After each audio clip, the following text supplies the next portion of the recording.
और हम सब ने प्रण कर लिया कि ये जो सरकार बैठी हुई है, जिसके अंदर जंगल राज चलता है, गुंडा राज चलता है, और आए दिन दलितों के साथ में, बहु बेटियों के साथ में बलात्कार होता है, युवाओं का मर्डर होता है, मटके से पानी पीने पर भी यहां मौत मिट जाती है। तो ऐसी सरकार जो इनकी आवाज नहीं सुनती है, उस सरकार को उखाड़ फेंकने का वहां लेकर के संकल्प लेकर के चले हैं कि आने वाले 2023 में इस सरकार को उखाड़ फेंकने का काम करेंगे और बहुजन समाज पार्टी की सरकार प्रदेश के अंदर बनाएंगे। ये बात दूर तक जाने वाली है। ये बात उनको बैठे हुए लोग जो कुर्सियों पे बैठे हैं, सत्ता के नसीब लोग, उन्हें एहसास हो चुका है कि जो कल से आगाज निकल चुका है, ये जो कारवां निकल चुका है, धौलपुर से जो कारवां निकला है, ये कारवां अब धीमे नहीं पड़ने वाला है और दिन पर दिन ये बीएसपी का हाथी मजबूत होकर के जयपुर की तरफ बढ़ता जाएगा। देश के अंदर मान सम्मान दिला करके रहेंगे और उसके बाद बाबा साहब ने उस पर काम किया और लंबे संघर्ष के बाद हम सबको संविधान के अंदर इस देश के अंदर मान सम्मान दिलाने का काम किया, शिक्षा का अधिकार दिया और नौकरी का भी अधिकार दिया। और उसी संकल्प को लेकर के हम सब निकल पड़े कि हम राजस्थान के अंदर जो मौजूदा सरकार है, कांग्रेस की सरकार है और इससे पहले जो भारतीय जनता पार्टी की सरकार रही, इन दोनों सरकारों में इस प्रदेश के अंदर दलितों, पिछड़ों, गरीबों, मुस्लिमों और सर्व समाज के गरीबों के ऊपर जो अत्याचार होता है, उन अत्याचारों को खत्म करके रहेंगे और इस बात का संकल्प लेकर के हमारी यात्रा, और हम सब ने प्रण कर लिया कि ये जो सरकार बैठी हुई है, जिसके अंदर जंगल राज चलता है, गुंडा राज चलता है, और आए दिन दलितों के साथ में, बहु बेटियों के साथ में बलात्कार होता है, युवाओं का मर्डर होता है, मटके से पानी पीने पर भी यहां मौत मिट जाती है। तो ऐसी सरकार जो इनकी आवाज नहीं सुनती है, उस सरकार को उखाड़ फेंकने का वहां लेकर के संकल्प लेकर के चले हैं कि आने वाले 2023 में इस सरकार को उखाड़ फेंकने का काम करेंगे और बहुजन समाज पार्टी की सरकार प्रदेश के अंदर बनाएंगे। ये बात दूर तक जाने वाली है। ये बात उनको बैठे हुए लोग जो कुर्सियों पे बैठे हैं, सत्ता के नसीब लोग, उन्हें एहसास हो चुका है कि जो कल से आगाज निकल चुका है, ये जो कारवां निकल चुका है, धौलपुर से जो कारवां निकला है, ये कारवां अब धीमे नहीं पड़ने वाला है और दिन पर दिन ये बीएसपी का हाथी मजबूत होकर के जयपुर की तरफ बढ़ता जाएगा। और आज ये उनकी नींद उड़ाने वाली बातें हैं कि हम लोग आज करौली में सभा को करके निकले और करौली में अपार जनसमूह था, अपार गैदरिंग थी और यहाँ पर भी मैं देख रहा हूँ एक भारी संख्या में मेरे बहुजन समाज के साथ साथ में सोर समाज के लोग यहाँ बैठे हुए और ये सारे लोग इस सत्ता से पीड़ित लोग बैठे हुए।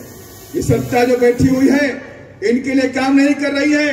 ये सत्ता जो बैठी हुई है, चाहे केंद्र की सरकार बैठी हो, चाहे प्रदेश की सरकार बैठी हो, ये हमारे लिए काम नहीं करती है, ये गरीबों के लिए काम नहीं करती है, आदिवासियों के बच्चों के लिए काम नहीं करती है। ये सिर्फ काम करती है तो पूंजीपतियों के लिए काम करती है और बड़े बड़े धन्ना सेठों के लिए काम करती है। और यही नहीं, आप सबको पता है कि सरकार में बैठे लोग गरीबों की जमीनों पे कब्जा करते हैं, गरीबों की जमीनों पे कब्जा करते हैं।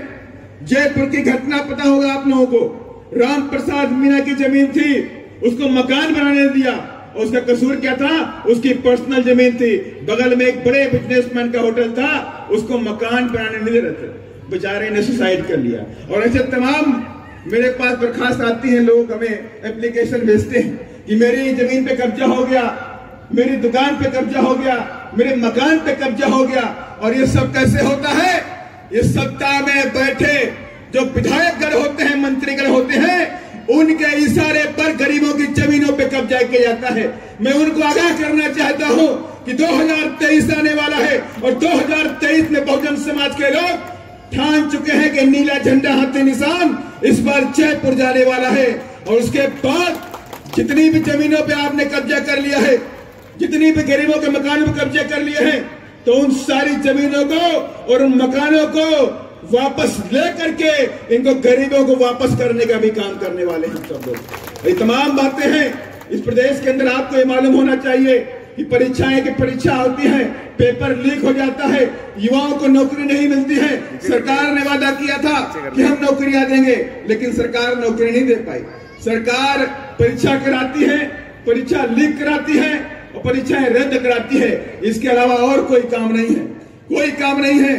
शिक्षा के नाम पे कोई काम नहीं है। अब चुनाव आने वाला है, तब वहां पे सरकार में बैठे लोग क्या कहते हैं, राहत कैंप निकालेंगे।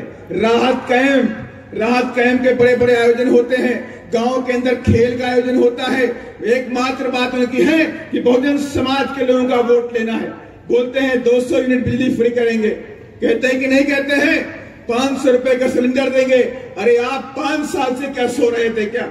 5 साल से आपने 500 रुपए का सिलेंडर नहीं दिया, 5 साल से आपने 200 यूनिट बिजली फ्री नहीं की, लेकिन कब कर रहे हैं? जब चुनाव आने वाला। अरे बहुजन समाज के लोग अपने पैरों पे खड़ा होना जानते हैं। ये बहुजन समाज के लोग बाबा साहब के सिपाही हैं, अपने पैरों पे खड़े होकर के पढ़ लिख करके आपसे महंगे से महंगी बिजली खरीदना जानते हैं, लेकिन आप उनको पढ़ाने के लिए कोई व्यवस्था नहीं करते, शिक्षा के लिए कोई व्यवस्था नहीं करते, स्कूल की कोई व्यवस्था नहीं करते, उनको नौकरी की कोई व्यवस्था नहीं करते।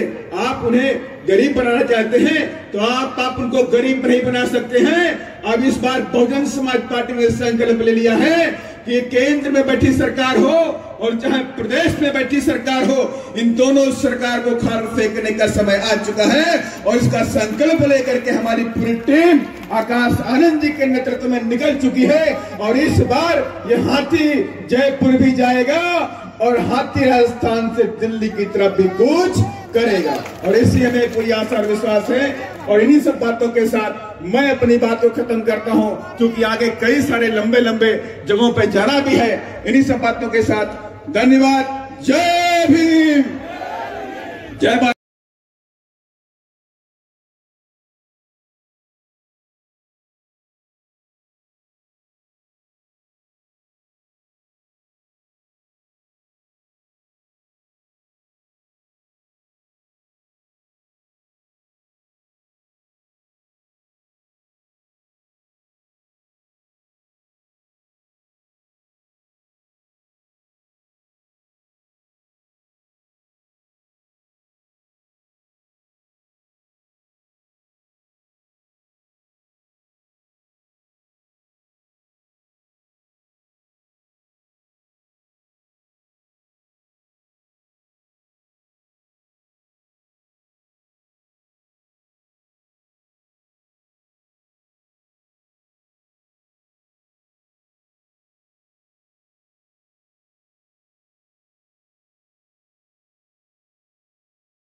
अगर आपने अभी तक हमारा चैनल सब्सक्राइब नहीं किया है तो सब्सक्राइब करें और घंटी का बटन बिल्कुल भी दबाना ना भूलें, ताकि सभी लेटेस्ट खबरें पहुंच सकें आप पे सबसे पहले।